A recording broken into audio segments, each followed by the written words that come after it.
So she's but hello.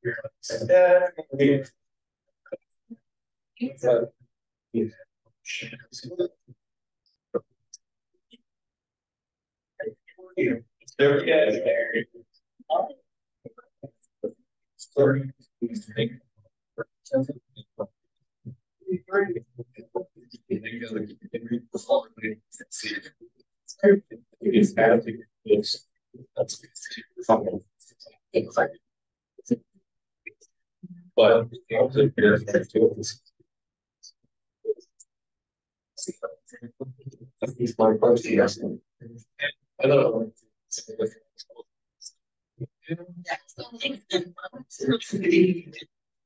please.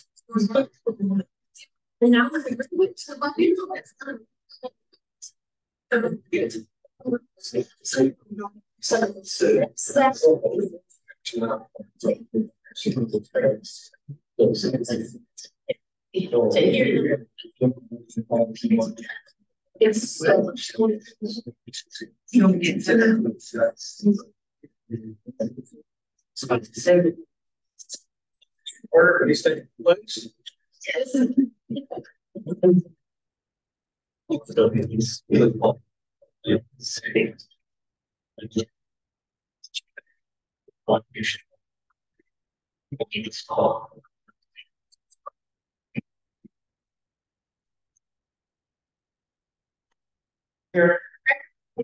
Robinson, Here. Ludwig, there, Mayor Middlemer. Here.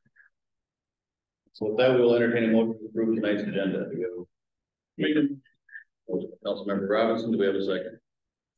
Second by Councilmember Udvig, all in favor? Aye. Carries. Before we do the consent agenda, we're going to, I guess, pull a few items out to discuss for further discussion. We're going to pull up item H and L. So motion, I'll entertain a motion to approve the consent agenda items A through G, as well as I, J, K, F through. Motion. Councilmember Robinson, do we have a second? Second by Councilmember Power, in favor? Aye. Carries.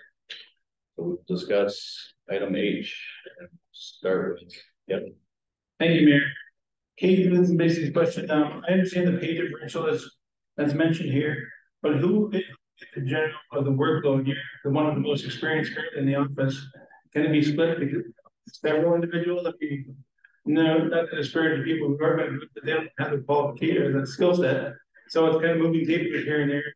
But again, you're a lot of go-to person, I assume. And you share with other people, and can they share the pay differential as well? You're the chief cook there. Yeah, so Mayor and Council, with the director position leaving, even over the last 12 weeks, the specialist has been who I could rely on. And I am who she has been relying on. Internally, there really isn't anybody else in our office that does the land use and the zoning to this level. So that work will fall between specialists and myself. Okay. And I appreciate that. The two, is it going to be burdensome in the future? Again, you'll do some probably the heavier lifting, but the two biggest projects right now in front of you are as far as community development. So community development, we have many of the old lingering projects still. So the largest would be Patriot Parkway, the Bluffs, the apartment building. Yep, we've got an apartment building. So there are several large projects that are in various points of the conversation.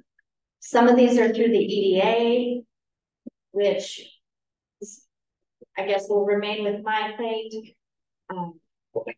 But when it comes to a lot of the ongoing and those initial contacts and then moving the applications and the process from the front door to back to myself and kind of that triangle between the developer method itself, that specialist really has been a key piece to that. Okay.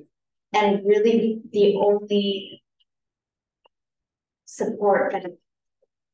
As long as you're comfortable with it, again, nobody knows what you do behind the scenes other than we've got a building going, go to meetings every week on top of that and take care of your exterior stuff. I just don't want you to get overburdened or this position to be overburdened. And you got a lot on your plate, so don't be afraid to share it. The pay differential shouldn't matter as much as the quality of the work that's getting done. So if you had to bring something else back to council as far as pieces around or somebody else who's capable within the administration to help, please, raise your hand. That's all I have. Thank you.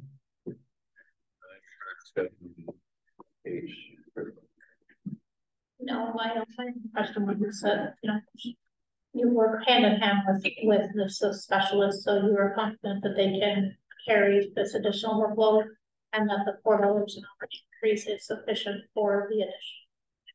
Sounds like, yes.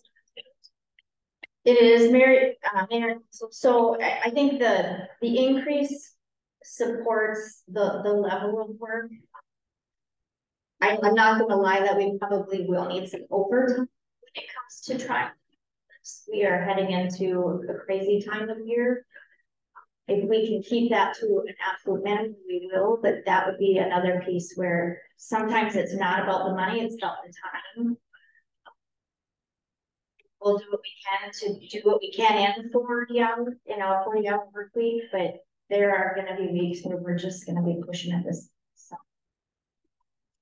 But it is what it is at this point. So we'll get it done. And the specialist has been a huge support while Colette was on maternity leave, and yeah, it's amazing what we can get done, and we'll do what we can. Great, thank you. Thank you. Rob? That was my biggest concern, was the $4 an hour more. Every employer, loses people, and we're a city as well. But if employers lose people, they don't give the next person that's pulling the workload a $4 an hour pay raise. So I'm okay with accepting the resignation, but I'm not okay with the $4 an hour pay raise. There. But my questions were answered, so. And the pay rate is temporary until that position is filled. Just for the public's knowledge too, it's not a permanent pay raise or anything like that. So we aren't necessarily losing money, us compensating that employee, I think, for the extra work that they are expected to do at a higher level. That's how I look at it. I understand what you're saying. I think in the private sector too, it's tough, deal with it, and that's how it works. But I don't see an issue at this point with the temporary structure. Like I say, we're compensating people, and I think it would be nice too if the private sector did like that and show more appreciation for employees, but we all know how that goes. I think most of us here know how that goes. So with that, we'll entertain I guess we can move on for L questions on the hot patch trailer. Let me start with Kevin again. Thank you, Mayor. Paul, question for you, sir. Yeah. In the past, what's the longevity of the cold patch compared to hot patch? Mayor, council, they're about the same as far as it basically comes down to how deep the pothole is. The deeper the pothole, the better the patch sticks. The lower it is, the less time it stays in. So as far as the main reason for this is right now, I'm going through getting efficiencies, and right now they're loading this cold patch up in bags. They're dragging it out per bag, per 50-pound bag, doing a single pothole at a time. It's taking a ton of staff time. I'm trying to make it a lot more efficient with the hot trailer. As soon as the mix is picked up at a 10% of the cost too. They move along, 2 guys in the back, and then we can move to the city much faster than what we're doing. And I'd like to get ahead, in the spring, it'd be nice to get ahead of some of the complaints. It takes a long time to get to the call-ins on the patching, and I think this would allow us, I think, to kind of get in front of some of that, be a little bit easier. The other thing is, once this trailer is purchased, it's 20 years plus. It's a piece of equipment that'll stay with us for many, many years, so. All right, that answers the questions along the longevity of the machine itself. And the savings, again, even the pricing was $7.50 a ton for a cold patch and $75 a ton for a hot. Yep. So if you got your own vehicle to transport the hot stuff. Yeah, so what's 10%? correct? So what you do is you pull the trailer down. There are a few different locations you can pick up hot mix. If you're gonna do it in the wintertime, it'd be St. Paul. Otherwise, we get it in Rapids. We bring the trailer right down. They actually dump it right in the trailer. It's gonna take about maybe an hour. Run down, grab a load. We grab up to 3 tons at a time. So that's equivalent to 3 pallets of cold patch, and we can get that done in a day. Versus, it takes us a few weeks to do it. Sure. Cold patch, loading, tucking bag, it's not a fun job. And then special training in our safety situations, It'll be equipment specific, and yes, as soon as we get it, they're a year out. I'm making these, it'll literally be a year from this month. Before it comes in, we can actually, and when it comes in, we can actually have Emily walk through it with us and do some safety training with guys. Okay. Because it'll be fueled by diesel fuel rather than propane, because we have diesel fuel in stock at all times at Public Works. Okay. And then last but not least, miscellaneous, coming out of your miscellaneous CIP, how deep is that well? How much miscellaneous money do you have? So we've actually Using using quite a bit for a lot, or it's yeah, about 50%. It's about 50% of miscellaneous. And again, it comes out next year in 25 as well. And we've worked with Darcy, both Jeremy and Darcy and I have discussed it, and I think we have it pretty well vetted out. Yeah. All right, that answers all my questions. I appreciate it. Thank you. Thank you, Mayor. Crystal? Kevin kind of asked any questions I would have. That was the same question I had, along the lines though, did we vet out, I know we have the consortium. Or do they do that type of stuff in other cities for the hot patch versus? They don't. The hot patch station potholes, that's not included in the consortium. That's a very good question. I do like the savings, I too would, like to look at our sister cities, if we have something, they have potholes, they may not wanna spend this kind of money on the trailer. So I can answer that question. I actually reached out to different cities and they asked why we didn't have. Everybody that I've talked to has. They have one. Yeah, we're the outlier. In fact, everyone local around us has one. Okay. So, yeah. Thanks. There? I don't have any questions for you. I don't have any questions for you. I spoke to you earlier, Paul. I think it's based on, what's in the packet. For anybody interested, if you do want to read the packet, I think it's spelled out pretty well in there. Over the next 5 years, it pays for itself with the cost of material difference alone. So anything that can make us more efficient, serve our residents better, even a savings, I think is definitely a good idea. With that, we'll entertain a motion to approve item. Separate, Rob? Yes, please. Motion to approve, we'll entertain a motion to approve item H. We have a motion by Councilmember Robinson. Do we have a second? Second by Councilmember Precklo. All in favor? Aye. Opposed? Motion carries. We'll entertain a motion to approve item L, the hot patch trailer purchase. Motion by Councilmember Reddick. Do we have a second? Second by Robinson. All in favor? Aye. Motion carries. And now we'll move on to meeting open to the public. Do we have anybody that would like to speak? Mayor, nobody signed up. Oh, I didn't know. You can jump up your turn. Typically, just for everybody's knowledge too, there's a sign up sheet. I think we're pretty open about that stuff, but we usually will have you sign up before the meeting. There's usually a thing at the front. Name and address, please. Trevor Blake, 22816 Poppy Street Northwest here in town. Start with thanks for the speedy thing with the golf cart thing. That's one of the reasons I'm here. The second reason is the speeding down our street.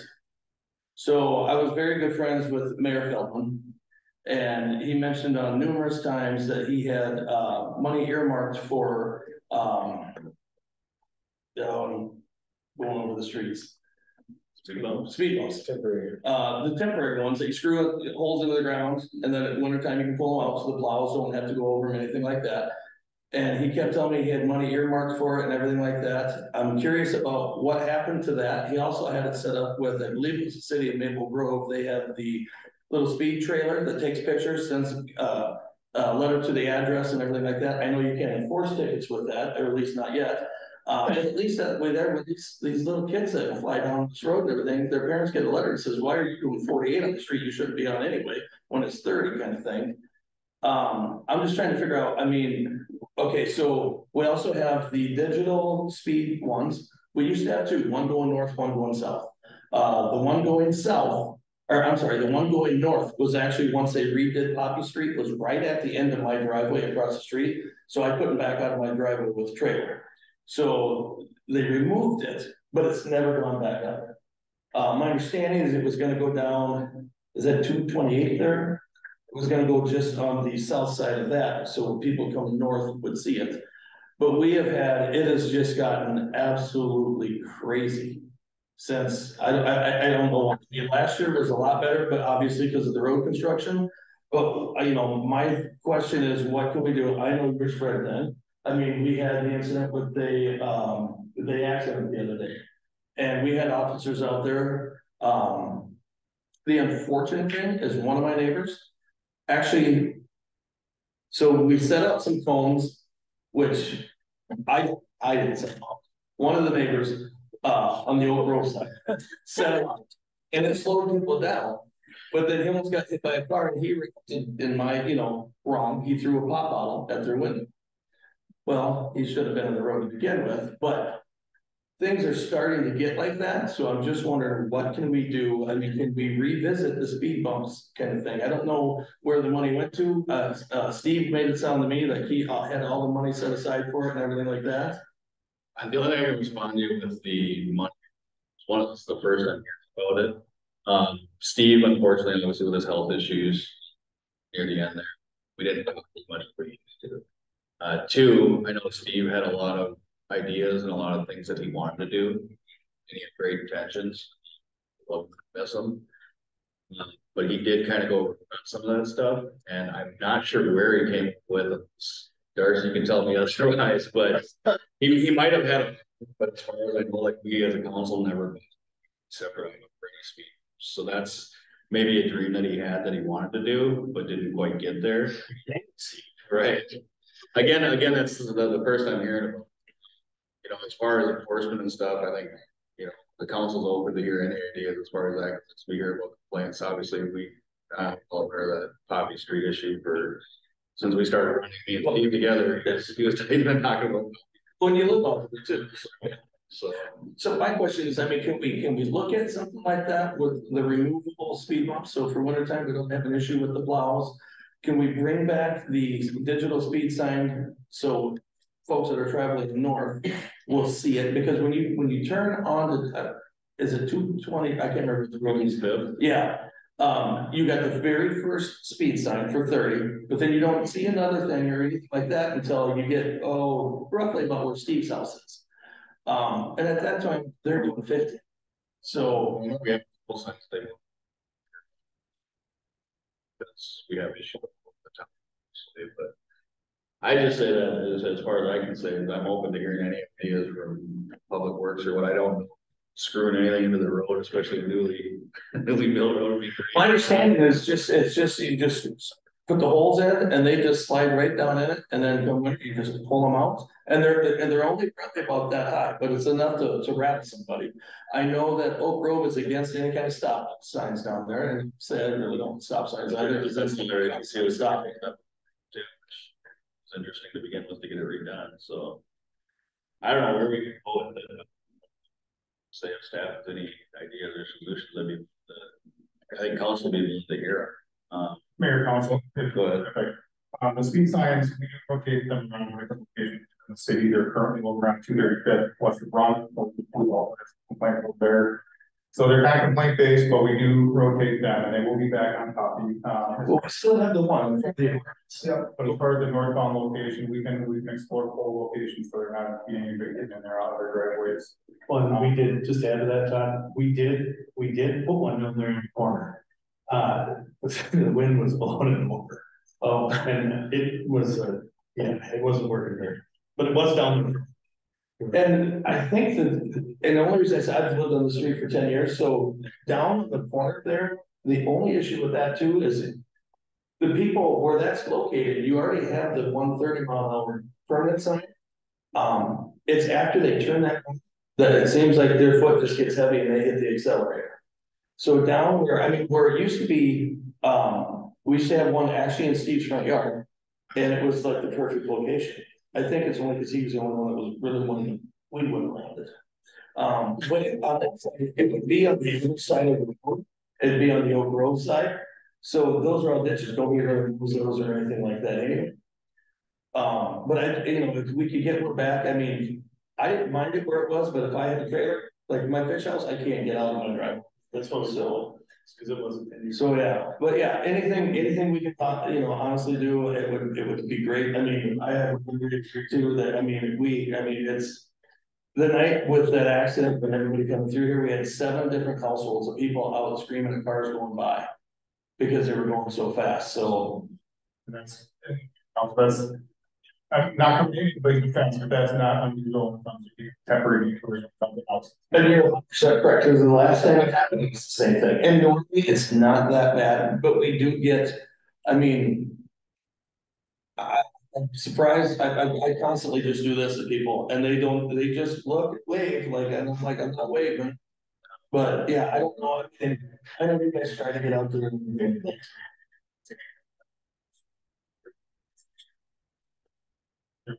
Okay, so what we've got a history of Coffee Street.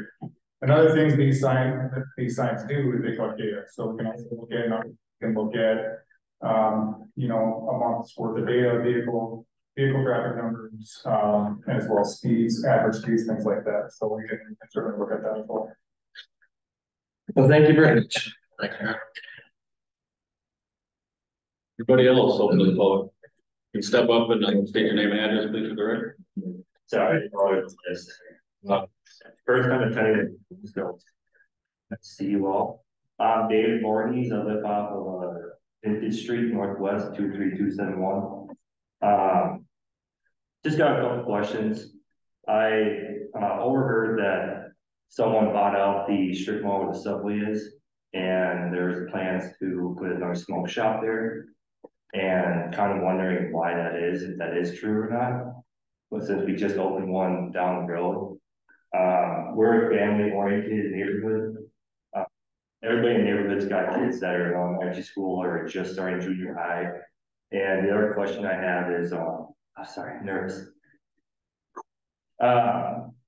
What are we doing? What's the 2-year plan? What's the 5-year plan to get more family-oriented activities around the community, with opening up smoke shops, opening up liquor stores, opening up 2 Dollar Generals that are a mile apart from each other, opening up an Ace Hardware right next to the O'Reilly's Hardware. Like what? It seems like a lot of duplicated stuff going around the city, and just looking for more like family oriented stuff, like cafes or nice restaurants or something that's family oriented. I'm sure that those smoke shops are going to turn into, marijuana shops in a couple of years once that becomes more legalized and whatnot. So, yeah, that's pretty much what I have to say is what we need to do is make it more family oriented. I would like to be your one fair, but Well, you're great timing for a plan. Right now we're losing our community development director, so this will probably be your last meeting. As far as business and stuff too, and I see this all the time on Facebook. It's interesting to me, I guess, how much we don't know and how much I wouldn't know if I wasn't sitting here either. I think too, it's, a lot of people say, why doesn't the city do this and why doesn't the city do that? So it's a free market, right? Right. I think the only thing that I'm aware that was ever kind of pushed to come here was the Quick Trip. And this is previously with Mayor Feldman, Joe Coleman, or I know Steve told him, hey, give him another call. They had talked prior to CBP office. And it's great that they're here. And that's a good thing. But I think too, there's things like they come and do their study, find out it's good for them to do business here. They decide whether or not they think they can make money. They buy the lot if it fits the use within the zone. There's nothing the city can do legally to say we don't want you here. That's the lawsuit way down. They conform to everything, all the requirements. That's what it is. The smoke shops, there's the restrictions by the state as far as how close they're schools and whatnot. The one I'm guessing you're saying is probably right there, 9 Bridge, and that strip mall, is that the one you're? Yeah. So that one I believe is probably too close to a school, to turn into that. So that one may be safe as far as the future when it comes to that, unless the state for some reason changes those requirements. Again, if they're legal and conforming to all those standards, there's not much we can do to say no to businesses that want to come. As far as reaching out to different businesses, yeah, Colette wants to speak on that here, but to me, it's a lot of things that a lot of people say, you know, why are we building this? We need this and we need that. I think if anybody opened up a Denny's type restaurant in the city, I think they'd do awesome and they'd probably be very successful. The people that make those types of restaurants or those types of restaurants usually do studies, figure out the population, the traffic, is it worth them to put that in here and make money? So unless there's somebody within the community that wants to, they take that risk and invest, you know, also be involved as well. I can't speak to the daily job of Colette, what she's been doing for things that Kate's done in the past, well, to talk to these different businesses, but I know that we obviously welcome most businesses in. There's only so many restrictions that we can say no to. So there is that part of it to where, again, Facebook's a lovely place. Yeah, what's going on with Frank. Yeah. And I find out stuff entertaining. I don't take it to heart. Again, it comes down to, you know, our own limits on what we explore, right? Again, if I wasn't sitting here for the last several years, I'd be pretty ignorant to a lot of things that are going on too, and I'd probably be on there and make a comment just like other people. Right, yeah, I don't get like the degree stuff, how that works. I just didn't know if there were like different avenues to explore to try to advertise for more family oriented stuff. And I think, I mean, that's one of the things adults do. We do try to attract more business here too. Our limit right now is by location and population. Once you get to, well, Steve used to always say the 10,000, you know, population mark is when people start wanting to come to your city with more business because they can make money. I can't say if that's true. Steve put a lot of things into it as far as that topic. So I can't speak on that, but I don't know. Stat, anything else or? Sure, but I would say I think Mayor Bill Bowery just did an excellent job describing sort of how the dynamics work with getting businesses and how this goes. The city, someplace we do have quite a bit of discussion is with the city of lots. So we have a couple of parcels throughout the city that we have purchased that we actively are recruiting development for family businesses. And the other that I would say pursued is also in the way of programming that the city can host. So we do have a farmers market in the summer that your family can go to, working with the Chamber of Commerce and getting the Pioneer Days up and running. So different sort of programming opportunities. Our public works team does an awesome job putting together parks and making them as family friendly as possible too. And we have a newly formed park commission as well, for people to get engaged that way too. You did great. Okay. I mean, if you have more questions too, don't hesitate to call staff, or any council member too. I will tell you, just like I've said several times throughout the years here too, that calling staff directly, and I know Kate's got it on her plate already, but Calling staff directly is probably gonna get you more straightforward answers. I know when I ask a question, somebody answers it, it generates another question. We are here to help you, and we're gonna have to do it with our time. But if you call me, I can call them. And it's more direct if you do call them directly, and they can give you more straightforward answers, but we are definitely happy to help you too. That, What's that? how to contact people directly. Online, if you go to the stfrancismn.org, there's little tabs up in the corner, little hamburger thing they call it. Click it, click your government. You'll get department heads, you'll get council members. There's emails and phone numbers on there. Can I say one thing? Absolutely. Also to mention the key that in the 5 years I've been on council, they've been in countless meetings, monthly meetings with the county as well as neighboring cities. So there's always networking going that people we don't even see behind the scenes. So as far as if a restaurant's looking for a place to land, these guys know about it, and they canvas communities, and these ladies are part of that. They're part of that as well. So there's lots of stuff happening. Some of it never comes to fruition, and some of it does. I know somebody approached me a couple months ago about a coffee shop in town. They wanted to put a coffee shop in. Well, there was some property available nearby, but the person who leases that property couldn't have a competing business in that same area. So yeah, it'd be nice to have some other real estate. I think we have real estate agent in the audience. No, but they are working behind the scenes. There's a lot of stuff that it's really close, and there is a coffee shop coming as well. Some other businesses. Again, the brick and mortar has to come out first. There's probably within 2 years, something or less in time, it's going to happen as well. But these guys they beat the bushes a lot during every month that they're dealing with other cities and the county as well. So we're paying dues to belong to these groups, and they're getting the information. It just doesn't always gel as quick as we'd like to do. But just so you know. Okay. Yeah, all stuff. Okay, thank you. Thank you. Anybody else? Being open to the public.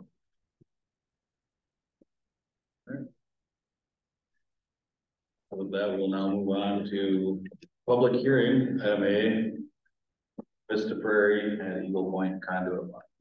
Yes, Mayor and Council, before you tonight is the formal process for a conduit bond. This is a type of municipal financing for a project that doesn't have any risk of financial liability to the city in supporting this.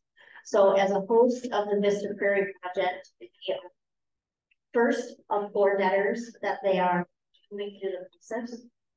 They are looking at breaking ground by the end of June at the latest, if not as early as June 10th, depending on some title. So we've got all of these pieces moving, construction, pre-construction conferences, but tonight with us is Libby from Kennedy Graven to further explain this and help answer questions.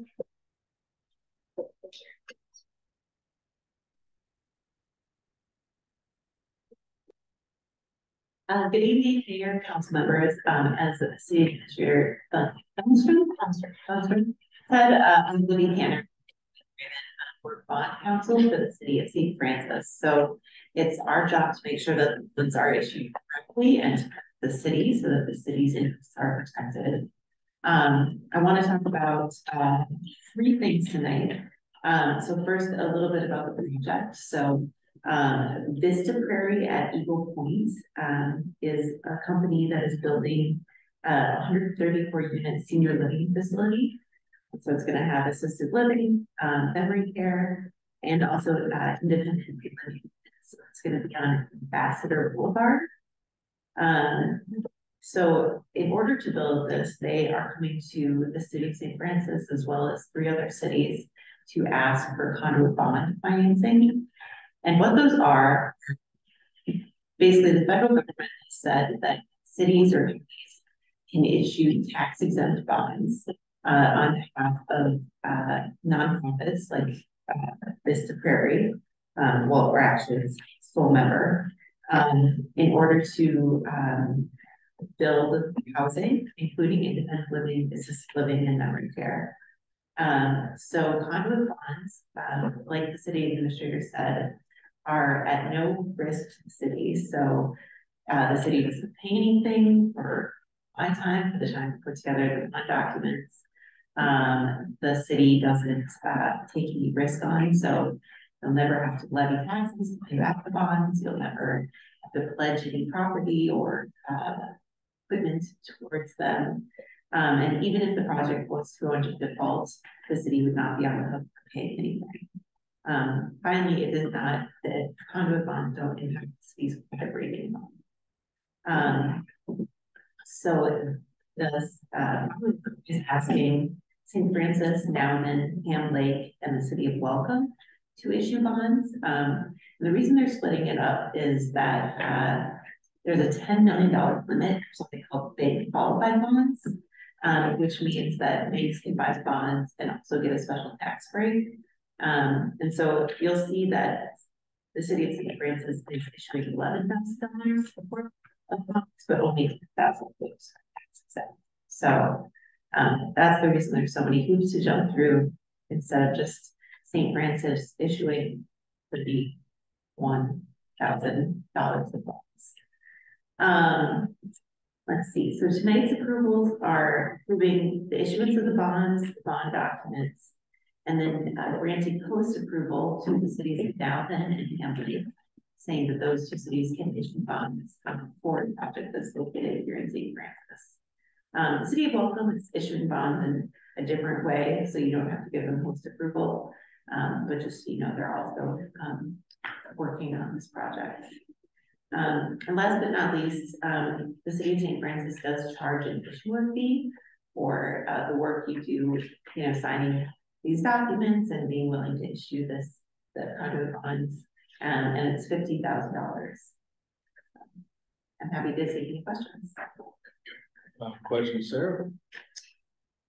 I don't have any questions. I'm excited that there are other communities that are willing to partner.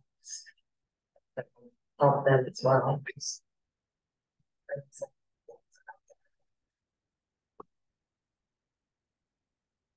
I just want some clarification. You keep saying thousands.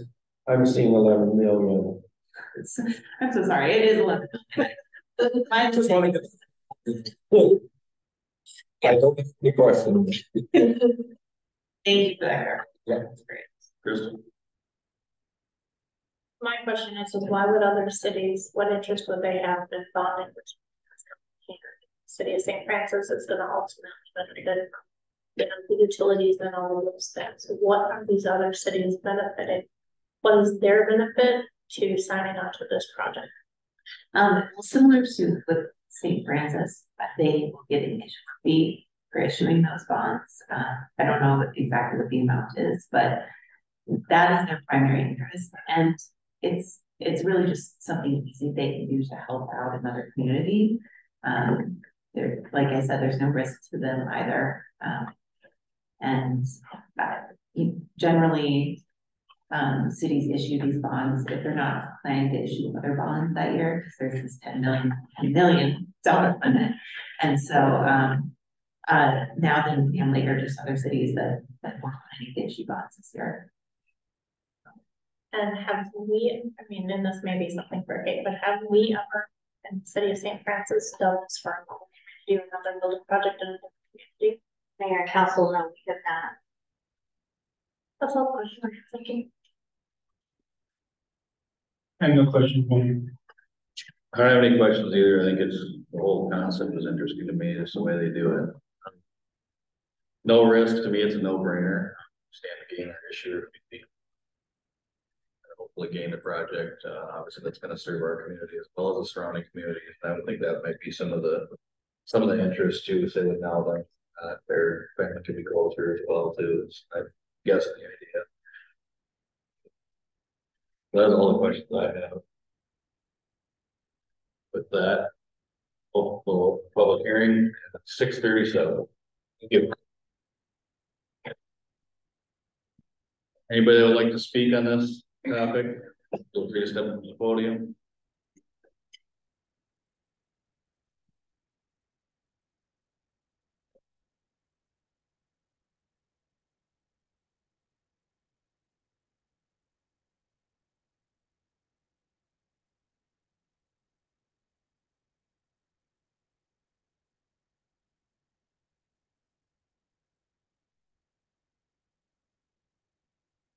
Hearing none, we'll close the public hearing at 6:38 p.m. Discussion, I guess, do we have any further discussion, about the bond? Yeah. Nothing. Nothing for me. And Sarah. All right.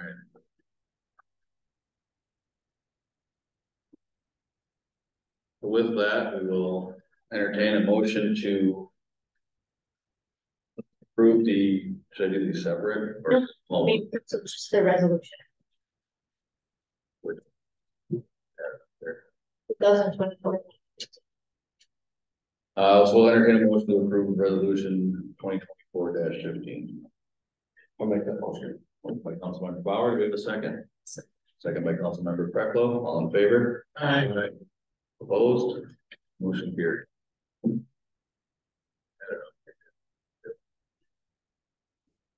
Now we will move on to the new business. Item A, solar farm zoning ordinance amendment for ordinance 329, amending the zoning code to allow solar.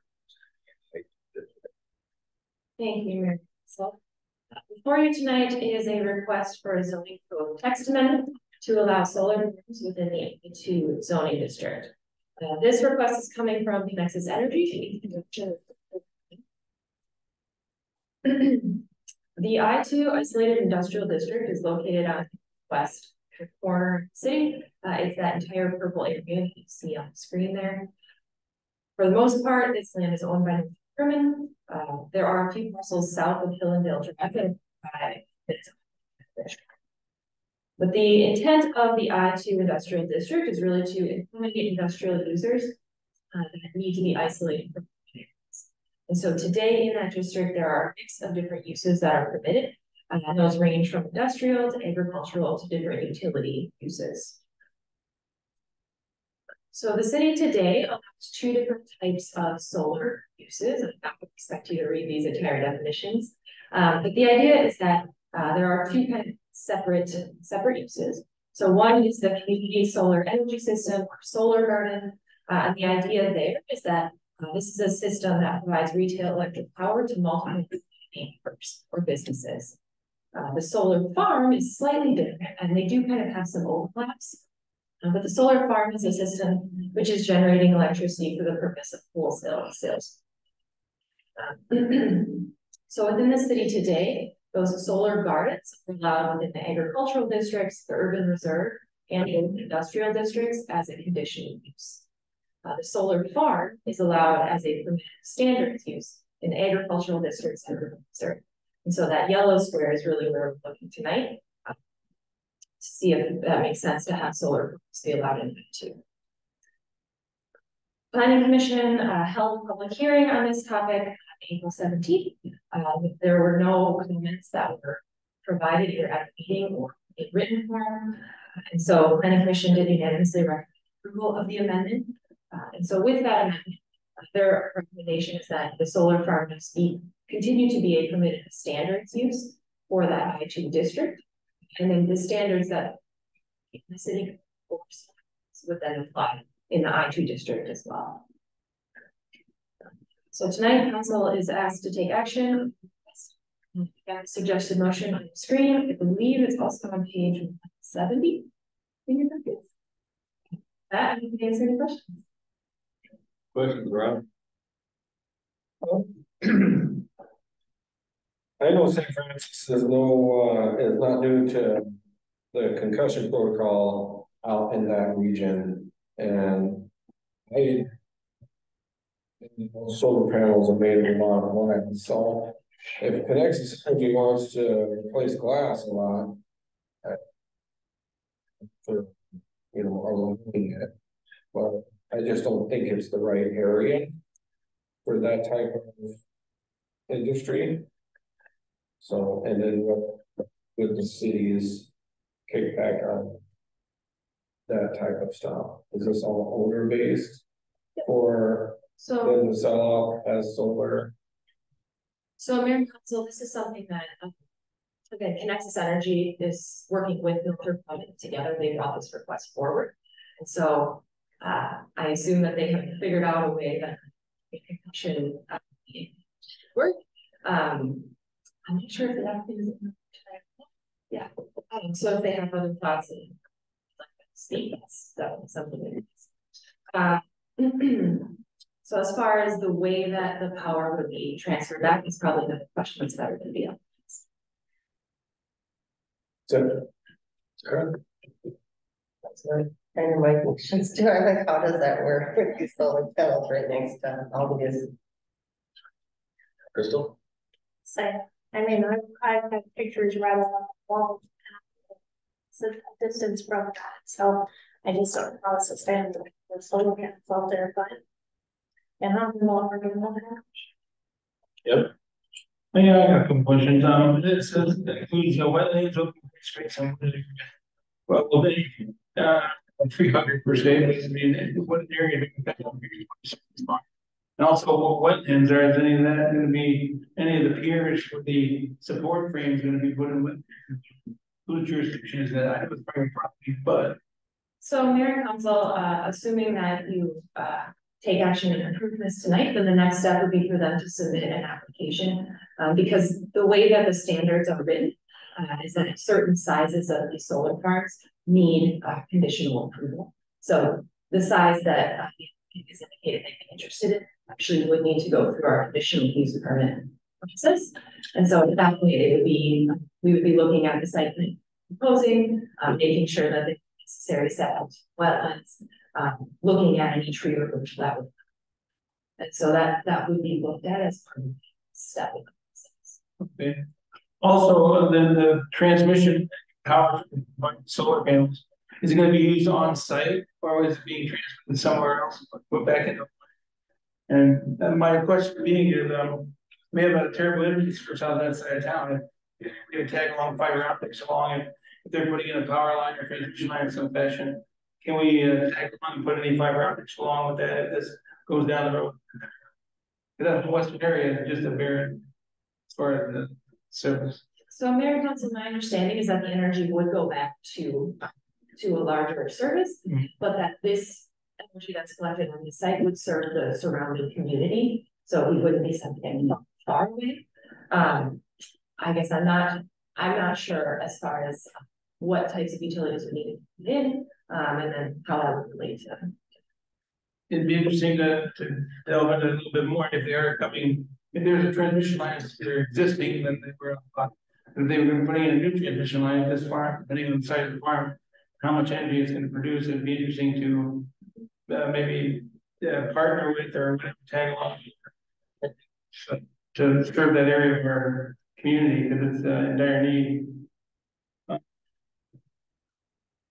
And what will this do for other landowners in the area? The farmers say, screw the field solar farm. I've seen pictures, which it's got its points, it's good and bad. The whole area now is a giant pier instead of crops and also again protect the habitat wildlife in the area as far as solar farms. So 2 questions: landowner and then wildlife and that get looked at as well. So the first question, because most of the state is owned by, say that not opening the door to additional landowners because there's really only 2 landowners in that district. And as far as the neighboring properties, that is again something that we look at for the process. And I just flipped up the existing solar standards that are today, but they do talk about buffering, making sure that the communication lines and utility lines are buried, making sure that there is no unfeasible plan. And so the city does have standards today to try to mitigate any of the potential negative impacts that it looks like this would have on properties. And that is something to look closely at if there's an actual application. I'm also curious about the shock absorption, like as far as the panels, there's some fragileness to them, but it'd be interesting to see as the drawings come down the pike here, how they compensate for that. So that's all I have. I guess we can see. Thank you, Mayor. Is there anything you guys would like to say about anything that's been set up to those clients? Yeah, my name is Steve Rauschenberger, so I work at North Berlin. And as far as the concerns from the concussion, I mean, we don't believe that's gonna be a problem. The panels are gonna withstand hail and things of this nature. In addition, and haven't had significant problems with some things on site. So, you know, I don't believe that the concussion is gonna cause damage, but from that standpoint, that's kind of Conexus Energy, if there was any panels that were damaged and such.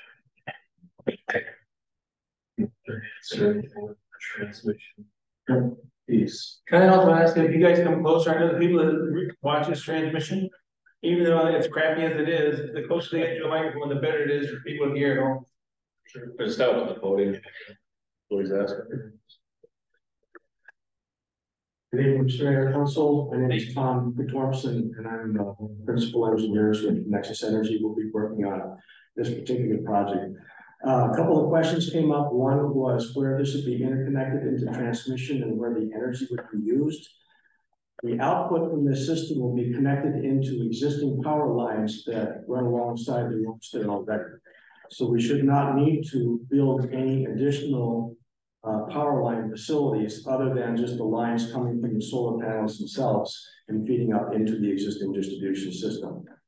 And so this is a solar farm, so all the energy is generated and sent into those distribution lines, and then, as was mentioned, consumed by all the residents and members around that area. Not a particular customer would obviously be using something like so. Did that answer those questions? Yeah. Was there something else? She would address the worry of the concussion stuff, but I think too, for me, it's a private risk they're willing to take, I think, so that's kind of. It was just out of curiosity. But if you wanted to address any of that, the worry of the panels, but if you don't, that's fine. Sure. I will say that generally the solar panels are really tough. They're pretty good. Seen them withstand high winds and hailstorms, as Steve mentioned. For the concussion, though, that's something we'll certainly bring up as part of the design, see if there's any questions. This particular site, the panels and the solar farm will be designed and owned by Cedar Creek. We're not completely done with the contract on that yet, so we're working on a contract with them. So that the developer will own and operate the system, we will offtake the power from the system. So they would have also the responsibility for the maintenance. Okay. Any other questions? Thank you. Okay, thank you very much. Thank you. So with that, we'll entertain a motion to approve the first reading of ordinance 329, amending the zoning code to allow solar farms as a permitted with standard use within the I-2 district.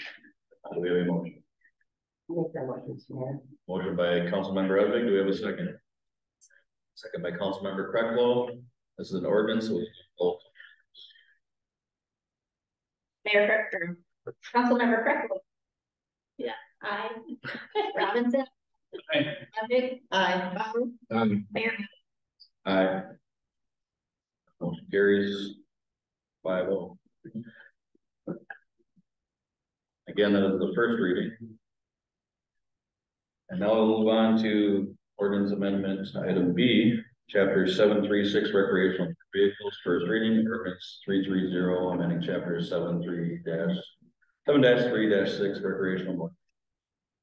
Mayor, for you tonight is the ordinance amendment for the golf course that was requested back on April 1st. Also gave some direction as far as what they would like to see or not see. The chief and I worked with our legal team, both civil and criminal, to make sure that we are not like creating that is opening it up, but we are also following state statute and the traffic necessary.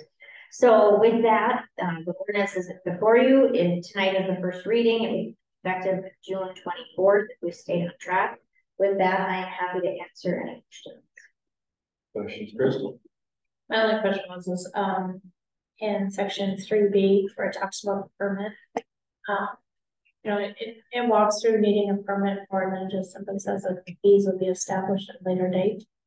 Do we know what kind of fee schedule we're looking at for these this time? So Mayor and Council, the fees are currently set in the fee schedule annually. So we do have those, and what we've learned in the past is not to put it in the individual ordinances, because when they change in one spot, we miss them. So all city related fees are in the fee schedule. I don't know what it currently is. Chief. It's currently 50. Yeah. Okay, thank you. That was a question I had. Kevin? Just a question to the chief, does this create any burden that you weren't totally on board with? You were investigating, which is, you know, things like some of this is falling in line with something the county said already. Is creating an undue burden, will you be getting your own ball? Possibly. It's just something we have to monitor. It's like any ordinance adjustment. I'm not overly concerned as long as, the way it's written, I think the ordinance is fairly easy to comply with. So, as long as people are doing what they're supposed to do, we shouldn't see any issues. That being said, there are still some slight concerns with traffic volumes if they're riding these things around at a certain time of day, crossing certain roads at busy times of days and things like that. So that concern is probably out. All the cars not going to get in a collision with a motor vehicle. So, but again, we just have to monitor and see how it goes. And we'll address these situations or problem areas that we see and discuss that with city administrator and bring forward to council to see stuff like that in the future. And well, like they say, you can't fix stupid, so it'll be the few knuckleheads that'll not ruin it, we'll put a bad name. And hopefully the do-gooder, you know, police themselves and tell their friends and neighbors, you know, don't flat our tires here, let's go. Thank you, that's all. Sarah? Rob? My only question is kind of a informational for state and county highways. And I heard we did our due diligence, and I know that they had spoken about the bridge is wide enough and has a little corridor on it. Did you talk to the county about, and We don't have jurisdiction over right, we don't, but did we talk to the county about a walking path on the side of the bridge that could be used for our golf carts or anything, or did we just take the laws of the county and say, oh, well, we're not for our residents, so if you want to go to the county, go to the county, is my question, I guess. Did anyone talk to the county on about the policy that we're trying to create about, is it okay to cross a bridge that's wide enough? Because I know St. Francis sucks because it literally gets cut in half. That's the only bridge that you can get on the other side of St. Francis, and it's a county, maybe even a state highway. You know what I'm saying? So I just want the residents, I guess, to be well informed that you can't do anything about state and county highways. If you can't cross that bridge, you can't cross that bridge. I think when we direct staff to look into it, what you have jurisdiction over. I don't think we have to look at, to call the county or the state regarding 47 or Bridge Street even. I think that's the limitations, because when I remember discussing it, I don't think, I mean, we know we had jurisdiction on. I don't think they constructed to even go that far. I wasted the time on it, to be honest with you, but that's just my opinion. I'm sure it gets a lot deeper. We got the same answer in the county, but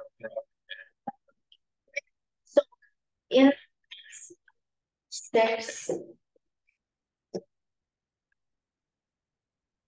it states the operator uniform will may cross over any street or highway intersecting with the designated way. And that is from some of the state statutes. Although we don't have any authority to have them along state roads, state statute does allow them to cross them as long as they're following requirements. Which, I mean, if you have a golf cart driving down, say, the walking path down Bridge Street, that's not okay, right? Things that people have to realize too. Funny thing as far as I'm concerned too, a couple days ago, I got a picture from a friend of mine. Sent me a picture of a golf court at Dollar General. Said it was a guess, but he said 3 or 4 13-year-olds riding this thing, which they shouldn't be. I like the idea of less restrictions, more freedom when it comes to these things. Obviously, it's something that can change if it creates more of a public nuisance than it does benefit. Obviously, things can change in the future. Biggest fear I have, I think, Chief's aspect of it the more people see golf carts moving around, if people are letting their 13-year-olds drive their golf cart around already, that's not a good thing. They could ruin it for everybody. Obviously, if you had an accident, things like that. We hear an awful lot about Highway 47 already, which is a state highway. We've been working on this for a long time to try to fix that issue too.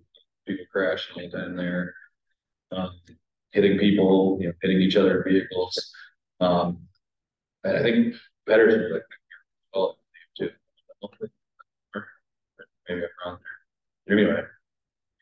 Regardless, we get a lot of guff about that stuff and things we don't have jurisdiction over already. So I can imagine what's going to happen too. God willing, it doesn't. Something happens to people on golf carts. But be smart. Talk to your friends. Kevin said, hopefully the good ones do release, the other ones keep it something that we could continue to do.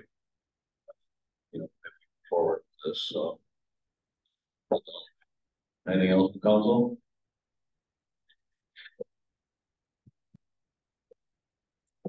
So with that, we will entertain a motion.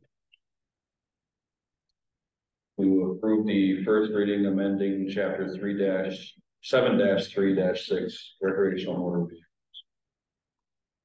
Motion by Councilmember Krecklo. Do we have a second? Councilman. All right, Rob, we'll give it to Ken. Second by Councilmember Robinson, and an ordinance, we'll do a roll call. Aye. Aye. Mayor Milner. Aye. Aye. Motion carries. Again, that's the first reading, so there's a timeline, which was outlined in the packet too, so those interested in looking at that. We'll move on to item C, Pioneer Days donation request. Mayor and Council, before you tonight is a donation request from the St. Francis Area Chamber in regards to a donation to the Pioneer Days Festival. Darcy and I had a conversation as we knew that there had been donations in the past. Darcy was able to read the stream from 2014 to 2017. So this isn't something that is since it was turned over to the chamber. I know there's a representative here, so we're happy to answer any questions or the representatives from the chamber with that. 2 questions. Questions, Kevin? The only one that I want to recap is we did donate to fireworks in the year past. It was 10 grand, now it's 15 grand. And we have a bump on fireworks over the last year as well. Just for the record. Yes, Mayor and Council. So since 2020's fireworks, we have increased that by fireworks. Other than that, Mayor, I'm gonna have to abstain family members because of the board, so I set back on this one. Appreciate that. Crystal, any questions? No. Rob? I do believe that this question has come up previously as far as donations in previous years. So I will have to fall back on that. Where do we stop with opening the coffers for the city donating to different things? So I'm gonna have to say probably no to this one. Yeah. I have no questions. Guess the only question I would have would be, I mean, it's kind of laid out here in the packet, but what is the driving cause of needing more outside of the chamber itself these days from where it has been in the past? for anybody that, yeah, if you want to step up, please. I mean, the main thing is to explain to the people, you go for this is what justifies it, so on and so forth, so. Good evening, Mayor Council. I'm Michelle Anderson. I am St. Francis Chamber of Commerce chairperson. And Pioneer Days is a huge reflection on the city. We have thousands of people that come for Pioneer Days. As the Chamber of Commerce, we have been working very hard. We are all volunteers. I am not paid to do the amount of hours that I put into this. My payment is attending the events and seeing the families, seeing the community members, just seeing the good, positive things that can happen in the community when we all work together. And it is expensive. It gets more and more expensive. I do have a little bit of a printout. I didn't print out very many of them. I don't know if you would just want me to read these or, all right. Petting zoo costs $2,500 for the weekend. Our children's entertainment this year, which this year we are adding a lot of children's entertainment. I'm happy to hear you guys are looking for kids events because we have a whole Friday night filled with kids events. We're doing glow in the park, which is just imagine kids will have glow sticks. We can drop the sides of the tent to make it dark in there because it's going to be at like 7 o'clock. So we'll try to get a little bit of darkness in there. We're having a kids color run that's being sponsored by the Lions. We have gunny sack races, kind of bringing back the Pioneer, trying to go some like old school things to bring back. And all of these things add up a lot. We also have a DJ for Friday night. We have a Saturday afternoon DJ. We're bringing cornhole on Saturday. So we'll have a DJ during that. This year we are getting the biggest tent that we can get because we're doing a lot more kids activities. Sunday, we have a really big kids activity. It is a band called the Jolly Pops, and they are going to be in the park at 2 o'clock. This is being sponsored by the Anoka County Mental Health, but even though they're paying for the band, you still have to have all the chairs, the tables, the size of the tent, the electricity, all the other things that go with it. So we've got $1,550 for DJ. We have $4,000 for the tent and tables and chairs. Electrician is always a guess from what I can find. It's anywhere from $800 to $1,600 for the electrician. Signage and banners.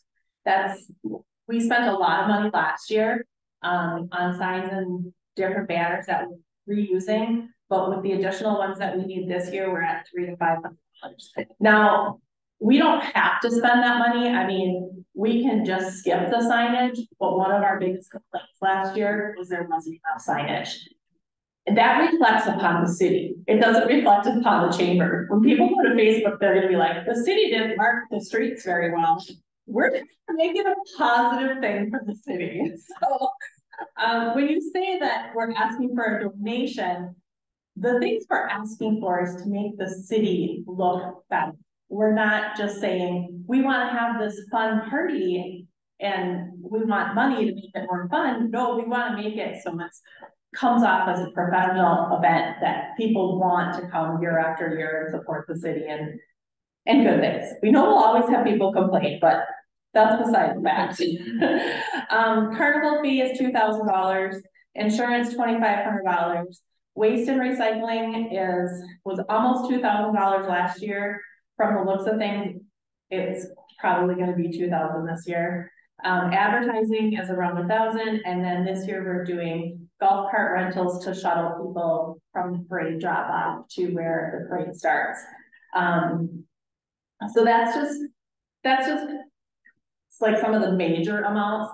That doesn't include the endless amounts of spray cans of paint that we have to go get to the vendor boxes or the parade line, or all the things that we go for multiple times over the 2 days that we need different things. we get water for the volunteers, and there's just, I could stand here for hours. I've only been doing this for a few years, so I'm still learning a lot about what the costs are and who pays for what and things like that. But the Chamber of Commerce is supported by the local businesses. And we do have some local business support. We've been getting some donations this week and it's been wonderful. But again, we want to make the city look good. And so we are asking for some additional support. Thank you. Do you think that, I guess so for me, talking about, those family friendly things here and that stuff earlier, well, the residents, this obviously helps promote the city in general, right? They have fun events, they have things that you can do, as well as the businesses. Do you feel that it benefits, I mean, having Pioneer Days, it really does benefit the businesses a lot this weekend that we have this every year? I think it helps, get the word out of different businesses but I think it's more of an opportunity for the businesses to take advantage if they choose to. The parade, any businesses that are members of the chamber get to participate in the parade for free along with vendor booths. They can have a free vendor at the park. If they're not a member of the chamber, they have to pay for those things. So it encourages people to become members, and then that just helps, the bottom line to get more people involved. I guess that's a tough question. It really depends on the business. Right. It makes sense if they take advantage of it, I guess, Yeah. And the only other question I would have is this something that you see as a recurring request annually to possibly need more in the future, or do you feel it's, and we're not holding it to you, right? Yeah. We're not saying the contract here, but just curious as to how you feel. Rob mentioning the copper open. I tend to lean a little bit towards what is on most things. And I can call the Grinch, whatever. I know the ambassadors are great for the city. Something like that for me, I say, well, that's city marketing for it, right? That's how I take it on any charity for the most part. I think with Pioneer Days, it's a little different animal. Benefits the whole city. It brings people in. To be considered good or bad, I guess. Todd's got work cut out for them too. When we get more people here, there's drinking involved, things like that too. They have more work to do. But that's where I was kind of curious as far as where you feel this would go in the future, or is it just the obstacle? I have no idea. If I had a magic ball, I would tell you exactly. I can tell you that a lot of the things that we're doing, for example, this week we're going to be putting the sign up at where the parade route starts. When that sign was purchased, it was a fabric banner that the wind can go through, and it can be up for a month. When that was printed, we printed it so it can be used every single year. There's no dates on it. It just says parade starts here. Well, they can go on the website and see what date and time the parade is and things like that. So we're doing a lot of things that can be reused year after year. Last year, we invested a lot in some signage, and all of that signage was purchased to be reused year after year. So hopefully we can get those things built up. We can continue to build up. The chamber's kind of going through a little bit of a rebuilding process right now. And we've got enough members now that we have been able to hire an admin.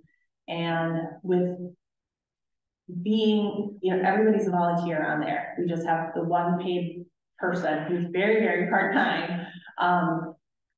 But it's going to help us grow. So if we can grow, then no, we might not need to come back. And we're also this year, we're bringing the Pioneer Days buttons back. So if you don't have your button yet, make sure to get one. They are $5.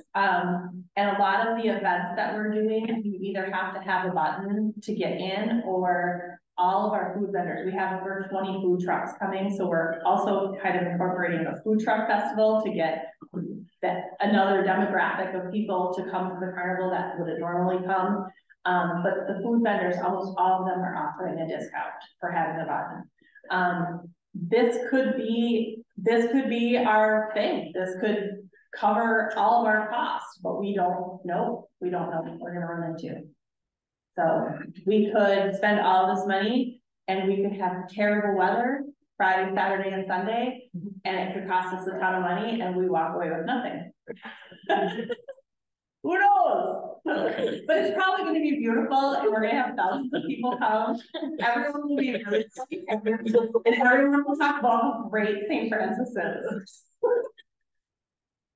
That's what I think is gonna happen. Okay. Any other questions? No, okay.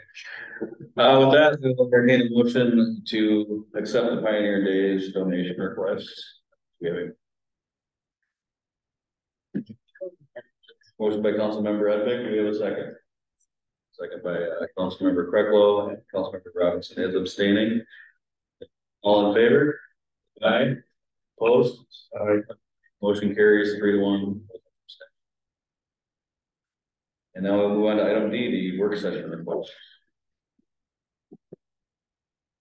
Mayor Council, before you tonight is a request for a work session to discuss some public works pieces. I provided a couple dates. Folks don't work, we can create a Zoom if need be. I think I will keep. Let's. 13th, 14th. 13th or 14th is what I wrote down. If we get much further up than that, we start running into another council meeting and then every weekend, so I don't know, and then a council meeting, so Right. it fills up fast going forward. I'm supposed to meet with Charlie. Which might end up being. That would be. Got about evening.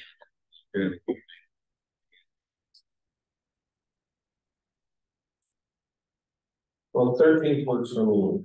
14th. Either day works for me. I can make either day work too as long. What time of day? 6 o'clock. 13, 14, I'll make it work. It's a 13 works best, and we can rearrange some things. We can try and get everybody there on the 13th, I guess we can shoot for that.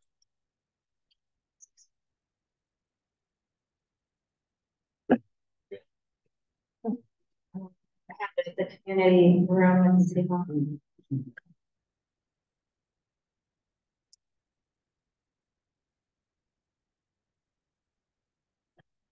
Well, that's set.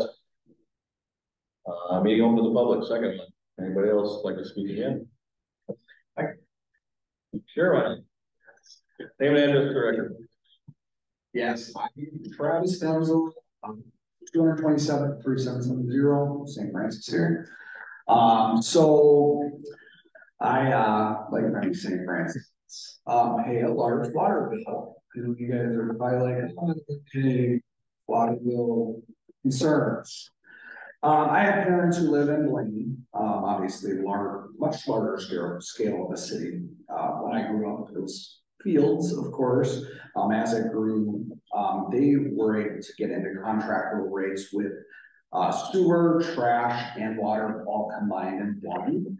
They pay roughly about 160 to 180 a quarter.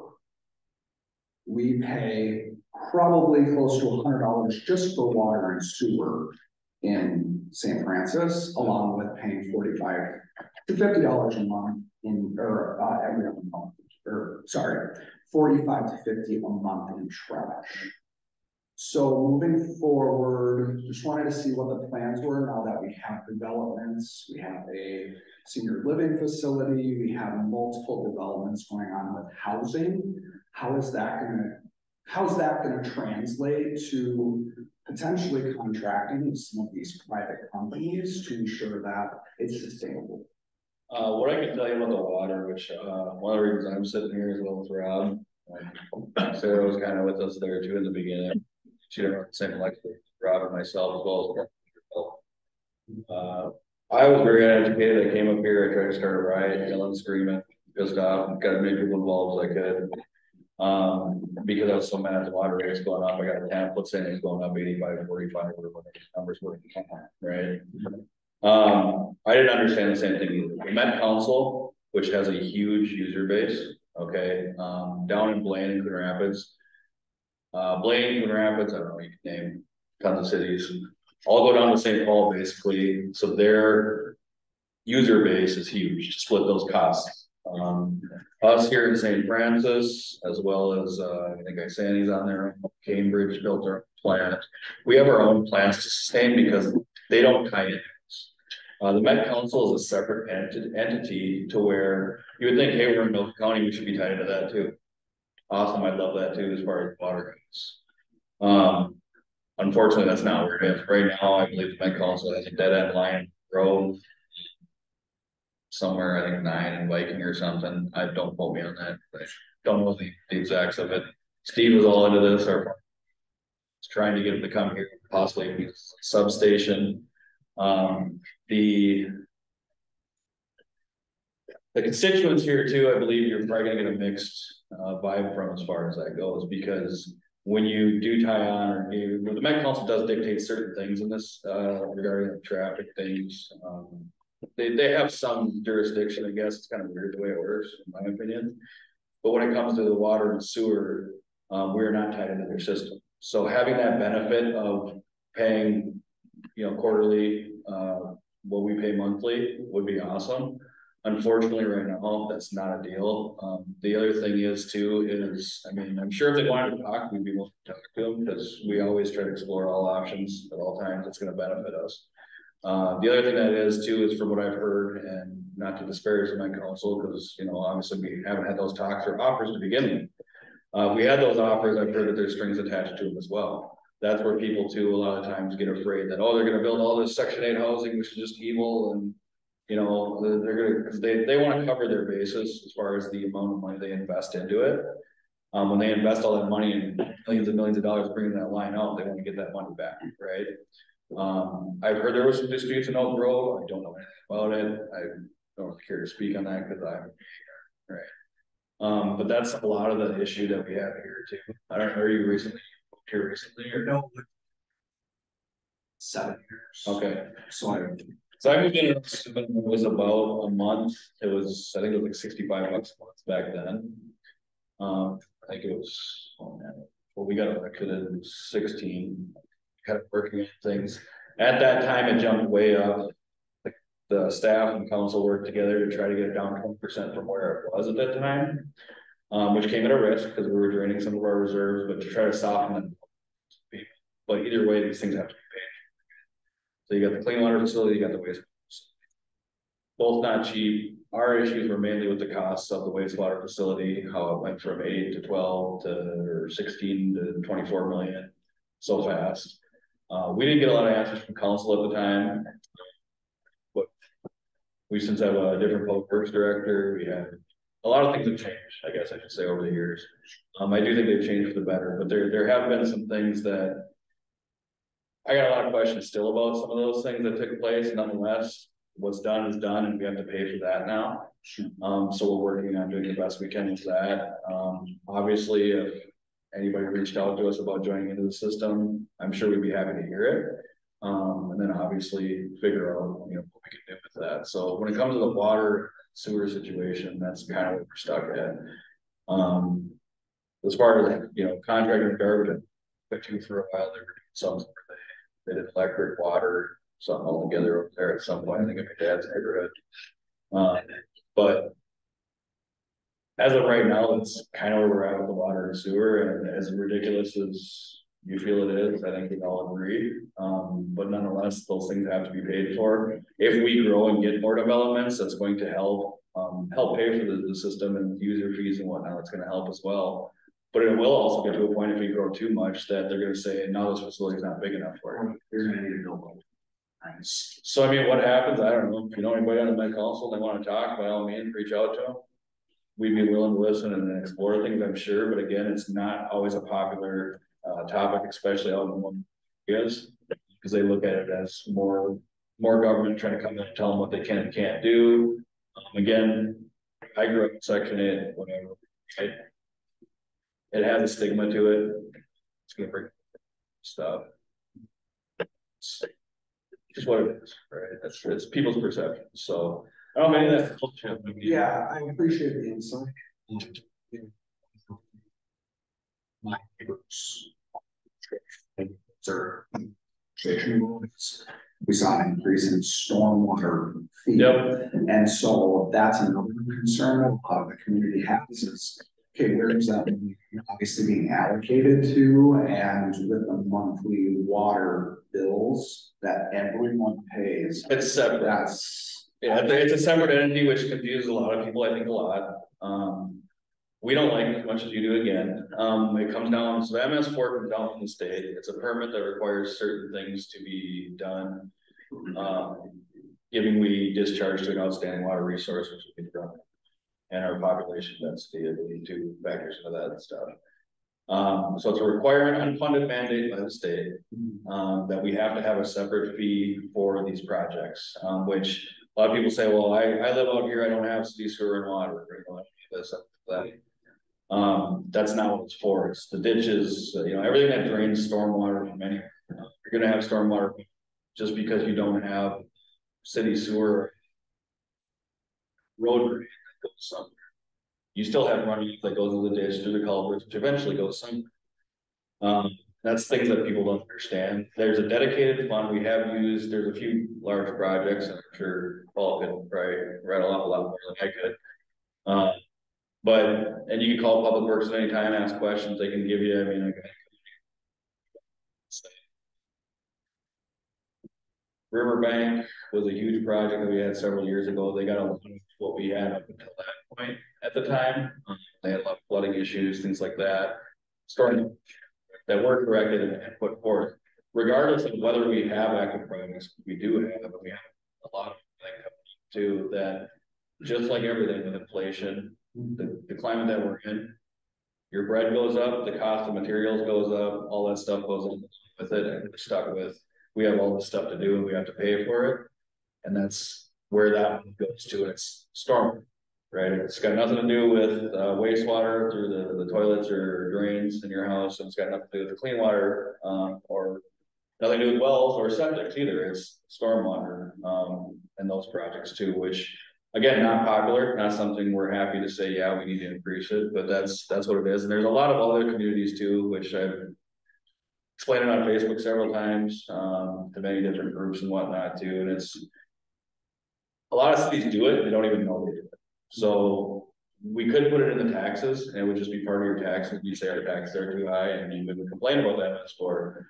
But at the time when it was implemented, that council, I think it might have been the council before me, different administration, that they wanted to be more transparent, and it might have even been us. I honestly don't remember that far back. Okay,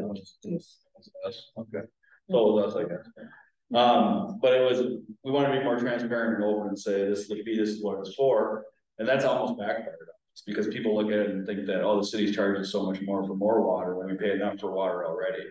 So it's, a lot of that's just now comes down to understanding, and it's unfortunate some of the positions we're in, but with the state requirements, with pollution control, with the MPCA, with factors in that, but just the resources, the rules and the regulations by the state to kind of that forced us to build this facility, which what I hear, our village does love the facility, it works great. It helps them do their job better, it helps them keep our stuff clean as well, which is awesome. Do I want to pay for it? But I mean, that's the other thing too, is one of the things, I get too long, I guess, well, Steve. But like we touched on, again, you're speaking sometimes that we know about doing this for 5, 6, 7 years. So to the layperson, they wouldn't understand, but like Elk River, I think they actually calculate your roof size of the dwelling and the business. They that's how they calculate what their short fees can be. Some places do franchise fees within your electric bill or utility bill or something. There's $3.74 there that you never see, just like the real fee on your connection bill. So at least we were putting it out there. We were doing $60 for him. Actually, So, 16. 15. And so it's about 7 because down the road, something with an 81 one bill, but they're measuring, we approached this several months ago or something ago. They're measuring sediment in runoff ponds out there. That's what the state is requiring to go to the sediment and then log it and journal it and send it in results, and it's freaking crazy. But again, it's a unfunded mandate. States you got to do it. By the way, once they get it out, employees get it timeline, get it work week, whatever it's going to be done, it's going to be done. So, like the mayor said, we don't care for it either. No, but again, it's something that has to function. We're not being sneaky about it. We just lay it right out. Yeah, I appreciate the transparency as well that you guys provide. It gave me some more insight. You guys foresee it potentially the rate increasing soon? And more than likely, yes. Immediately, I couldn't tell you. I don't see that. I mean, we just raised it. I would assume we'd probably try to maintain that as long as we can. As far as stormwater is concerned, with the water, wastewater and whatnot, that is looking at increasing a smaller increment, which, like I said, when we got hit, it was what, 85, 45 or something like that. And we knew when we lowered it that 20% that we were kind of going to be draining it a little bit. And then around 2023, which is basically where we were at, it's going to have to go up by roughly 3%. We did a couple of years, 24 being the second year. I don't think that we will be doing that increase, a proposed increase for 25 years. Okay. So right now, we're trying to cover those costs as well, and it's part of that, like I say, when we lower, is to take that hard blow off the public to say, you know, you got to think about everything, right? We got people on fixed incomes, things like that you got to think about, and we wanted to soften that blow and do it incrementally, and we got to the point where we were able to keep it down up until now, which we knew it was coming then, and we're here now. So we're trying to do better, you know, than what was done before, but that's all a matter of perception too. You know, sitting here for the years that I have, much as I don't agree with everything that was done before we got here, and there's some things I'll never understand, which I'm sure people will say about this too. You know, that why'd you do this or why'd you do that? I've definitely gained a different perspective having to make those decisions. But feel free to reach out to us or staff or anything. Public works stuff, you know, parks, roads, wastewater, public works is your department. Specific finance questions, Darcy can help you. Kate's here. We got to talk online too. So. And any of us do, if you just got any questions, I mean, feel free to call. If I don't answer, you can leave a message and I hear back from you, we'll call back. Email as well. You know, we all have, for the most part, I think, you know, we work as well as try to do this on top of all that too. So we will get back to you. Appreciate it. Thank you guys. No problem. Thank you.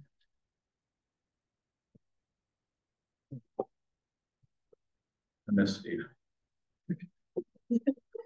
Sports, public works. Mayor Council, before this evening is the 2024 Public Works first quarter. You know, it's been interesting. My first year as director, we received an exceptional amount of snow in the first year.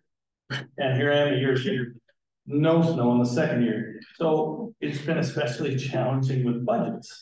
So I got all bases covered at this point. I just want council to be able to be blessed. Know what you're saying? To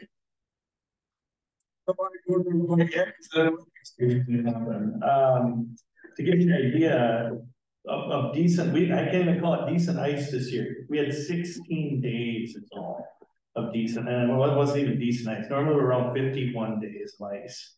So we plowed, this is gonna sound weird, we plowed 800 miles less this year than we did last year. So it was a huge shift from one extreme to the other, which tends to be happening these days. So what did we do? Building, cleaning, maintenance, and organizing public works was a huge priority this year at the beginning. I don't know if you've noticed consent or not. We've had a bunch of different things come through that we auctioned off, and so we've kind of tightened up public works quite a bit. We literally cleaned Public Works from the top to the bottom. Some of the pictures you'll see there, the picture of that van is literally in the rafters. We were cleaning the rafters up of that building. So love to show you if you want to come out for the new or for the next Public Works open house, but can't get much clearer than if it were new. We cleaned or we did a lot of repair work as well. Everything from toilets to overhead doors. In fact, after the overhead doors were fixed, we washed them on the outside. So there's a picture in there of that. We literally pressure washed even the doors on the building. This winter, we also had a new event, a recycle event, oil and appliance drop off. I believe it was 18 appliances were dropped off. So that worked out pretty good. And that was in January. And I think the weather probably had something to do with that too. Yeah, so it took a little longer than expected. We actually, from our Public Works open house, we were going to give the 2 rides to school in the snowplow truck, right? Well, as a student, it'd been cool if we had snow to do it. We ended up giving up on Mother Nature, and we were able to give the kids rides. Believe it or not, it looked a little weird having all the plow equipment on the truck, but it was very popular. Both the kids were from the St. Francis Elementary School. It was wonderful to see the feedback from the teachers and the children. So I think that was Public Works really enjoyed it, you know, kind of getting out to the public a little bit more, you know, than we normally do. One of the unique things that we did this winter, you know, you find time to do things. One thing is grant writing and whatever. But another thing we did is the wastewater operators got together with Jen. Paris started it, and our Neptune 360 software, it can give us an idea if there are leaks in the system or what have you, even right down to the resident level. So they started kind of a program in-house trying to help our residents establish if they have leaks in their homes or not. They're up to 60 right now, and it's become extremely popular. And if the resident has questions, they can work with us directly. We'll send somebody out. We won't repair it, but we can point in the direction that the leak, you know, is where it's coming from or what's causing it. So that worked out pretty well. That's kept them quite busy. They do 10 at a time. So there's about 6 weeks there of work that we normally wouldn't have been able to got to. And now we're going to implement that. We're going to continue doing that year round. So Department of Health was out for a sanitary inspection of all our water related plants and equipment. There were no deficiencies, so that's always good. Here from the Department of Health. Staff started working with this discussion with the DNR on our water appropriation permit. We are going to be asking for a larger amount of water. We're just at the beginning of discussions to work with the DNR on that particular subject. We also continue to work with our engineer consultant and the MPCA on our chlorides issue. In 26, our chloride maximum level is lowered, and we're already flirting with the top number right now. So we're in the process of opening that book and trying to navigate our way through it. So more to come on that subject. Our wastewater staff, wastewater staff, continues to keep all the maintenance in-house. They've done all the cleaning and the service work on all of our wastewater treatment facility here earlier already this year. So they've already completed that. Again, the advantage of having that warmer weather, we were able to kind of get ahead of everything this year. So it's been quite nice. Our new employee, Jason Stenius, is working really well with the Public Works team, and his experience that he's bringing with him, because he's also was a city employee, has been wonderful. It's always nice to have fresh ideas and to take things in different, new directions. So he's fitting in extremely well on the team. And I just want to publicly thank, our staff at Public Works. It was a very unique year. And I like to see staff busy. That's one of my things. And they really came out of the box with a lot of their ideas this year and or at the beginning of this year. And I'm super happy to work with them. I don't think I can talk enough about You know, they accomplished exactly what I was asking for. I'm very particular on the city's facilities, and they stepped up and they did exactly what I wanted them to do. So with that, I can answer any questions from council. Questions, Crystal? I don't have any questions. That's all pretty. I don't need to report. Thank you. Rob? Great report, thank you guys. I've said this year, year after year, I think it's Parrish or the other one, about bringing in a glass of water, that can float water, and making a toast to kind of prove that we're getting 100% of everything out of our wastewater treatment facility. So what we're putting in the Rum River or the Sealy Brook is cleaner than the water that's going on. I still hold him to that. I'm running out of time here. So if he's willing to bring in a glass of water and share it with me, just for proof that our wastewater treatment facility is top notch. I'm telling that offer still out there, but great report and thank all you guys. You go over there. No, that's okay. I need proof. Make sure you get a waiver.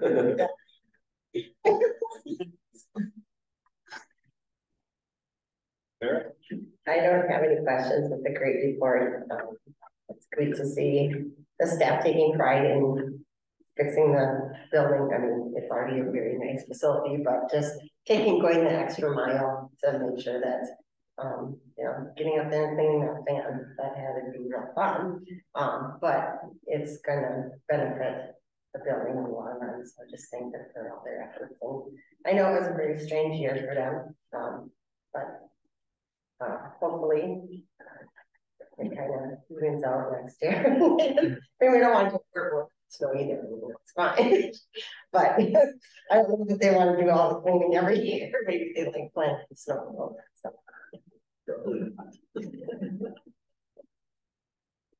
Yep. Very important as usual, Paul. Again, express our appreciation to your guys. Awesome job and their enthusiasm again trickles from the top down, like our other departments. It's really nice to see. Can you step back again on the Neptune 360 for those in our vast audience? What the Neptune's the water meter, and the 360, what is that? So the meters that are in houses, we have a system that essentially reads all of that, and you can get feedback. We can set parameters right down to, 100 gallons a month on the law of averages. Public Works is the law of averages, right? So if one house in particular has a high water bill, we can look into it and see why. Maybe give suggestions as to why it's high water bill, or one will pop up. It'll actually throw us outliers. So if someone just using numbers, simple numbers, but one household is using 1,000 gallons a month and goes to 2,500 gallons a month, that'll pop up. And we can kind of watch that to make sure that attributes to the high water bill. We're trying to save the residents some money that way. So, and again, years ago, you reach out to customers periodically. You again isolated to where they're getting the water being wasted or whatever, or they're out in the snowbirds, and something you're not sure. Yep, that's it. And this goes with the old road, but new customers as well. It does. Okay. Well, I consider the work that we're excuse me. No, it does not. So all that. Start on the meters. Start on the meters. Yeah. Oh. Sorry. Yeah, thank you, Darcy. So that one. Yeah.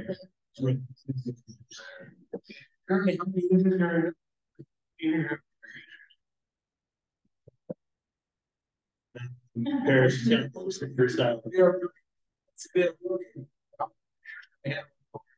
Oh, as many as we have there's plenty of space in software. Okay, but I mean, as far as introduction to the system as a whole. Plant capacity.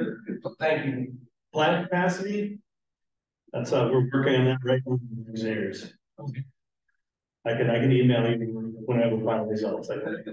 Great, I appreciate that. Sure. I consider the work customer service business, and these are customers, and that's who we come to work for, so. We're a frugal bunch, and we do the best we can with what's coming in, and we try to take no more than what we need, so I can assure you. Again, my 5 years here and prior, the people that I know here, for, we take it very seriously. You know, we live here, we spend our money here too, so we can appreciate it. When people come and have questions and concerns, we try and give you the best possible answer possible. So, good report. Thank you, sir. Thank you. Good report, Paul. Thank you, as always. You and everybody there always does a great job. Just to touch on Neptune too, personal example is Coleman told me, you know, I had a high water bill and was complaining to Coleman, our previous city administrator. He said, you probably got a toilet running or something. I said, no, you're talking about, ended up talking to Darcy, and she could see that there was usage, you know, in the middle of like steady usage because the leak was steady throughout the middle of the night. When get into it deeper, find out that I was wrong. It actually, the running toilet will increase your bill a pretty substantial amount. Like you would be surprised at how much it can do that, especially on our type of system given. So it can definitely affect it quite a bit. So, but thank you for everything. With that, we have nothing else for Paul. Guessing you have to come some message. Chris?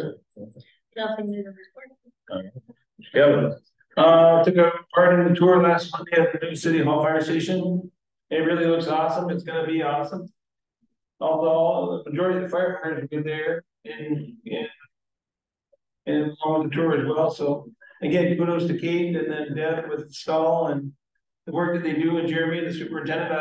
I've been in construction, not lately, but about 20 years prior to this, and some of the nicest, conscientious people I've not been. So appreciate the hard work that everybody's doing and anybody involved with the project as a whole. That's all. Bethel Fire. Oh yeah, I was there too. Sorry. Bethel Fire meeting with the. Thank you.